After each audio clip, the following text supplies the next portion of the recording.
Komisija iesniegusi vairāk nekā 10 000 parakstu par grozījumiem Satversmē, lai Latvijā mācības skolās būtu tikai valsts valodā.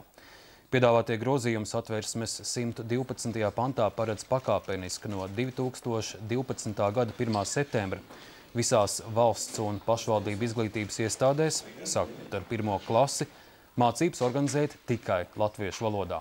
Pašlaik Satversmē paredzēts, ka ikvienam ir tiesības uz izglītību. Ja tiks veikt grozījumi, tad pants tiks papildināts ar vārdiem valsts valodā. Jānotiek jau sen.